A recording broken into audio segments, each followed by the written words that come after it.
మహాబలేశ్వర్ అసలు ఈ ఐడియా ఎందుకు వచ్చింది నీకు? ఆ, రాజ్ అది నేను ఆ మూవీ చూశాను, అమీర్ ఖాన్ది గులాం. అందులో అతను రాణి ముఖర్జీతో అంటాడుగా, ఆతిథ్య ఖండాలా. ఇప్పుడు నా అమీర్ ఖాన్ మీరే కదండి, అందుకే మీరు నన్ను మహాబలేశ్వర్కి తీసుకెళ్తారని అనుకున్నాను. సరేగాని అసలు నువ్వు డీడీఎల్జే చూడలేదా? దిల్వాలియా దుల్హనియా లే జాయింగే. అందులో వాళ్ళిద్దరూ షారుఖ్ కాజల్ ఇద్దరు యూరోప్ కు వెళ్తారు కదా, అందుకని నువ్వు నన్ను యూరోప్ కి తీసుకెళ్ళమని అడుగుతావేంటి? ఆ డీడీఎల్జేలో షారుఖ్ ఖాన్ పేరు రాజ్ తెలుసా? అలాగే మీ పేరు కూడా రాజే కదా, అందుకని దాని అర్థం మీరు షారుఖ్ ఖాన్ అని కాదుగా. ఎక్కడికి తీసుకుని వెళ్ళగలరో అక్కడికే తీసుకెళ్ళమంటున్నాను. వైశాలి నీకు తెలుసు కదా నా దగ్గర డబ్బు లేదు కదా. నాకు తెలుసు రాజ్, మీరు నాకు ఇదే సాకు చెప్తారని. నా దగ్గర డబ్బు లేదు వైశాలి అని, కానీ నాకు మీ డబ్బులతో ఎలాంటి అవసరం లేదు. ఇలా చూడండి, ఇంట్లో కూర్చుని ప్రపంచం చూసి రండి.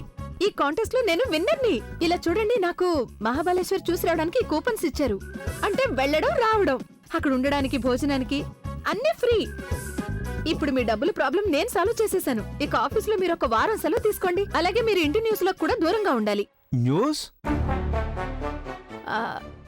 న్యూస్ న్యూస్ అన్నానా నేను?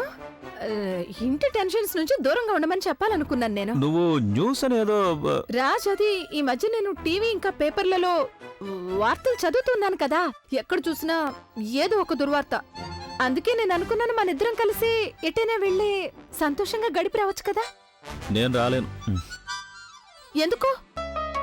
దీపావళి వస్తోంది, ఆఫీసులో నాకు చాలా పనులు పెండింగ్ లో ఉన్నాయి. ఒకవేళ నేను అది కంప్లీట్ చేయలేదనుకో నా ఉద్యోగం పోతుంది. ఎంతో కొంత డబ్బు వస్తుంది ఇప్పుడు, తర్వాత అది కూడా రాదు. నాకు ఏ డబ్బు వద్దు రాజ్, మీరు నాకు మీ జీవితంలో ఈ ఒక్క వారం రోజులు ఇవ్వండి చాలు. ఈ వారంలో నేను నా జీవితం మొత్తం జీవించేస్తాను. వైశాలి, సినిమాలు చూడడం కాస్త తగ్గించు. ఎంత ఎక్కువగా చూస్తావో అంత ఏడుస్తావు. దీపావళి వస్తుంది, నిన్ను మహాలక్ష్మి గుడికి తీసుకెళ్తాను. మహాబలేశ్వర్ దాని గురించి ఇంకేం ఆలోచించకే. రాజ్, మహాలక్ష్మి గుడికా?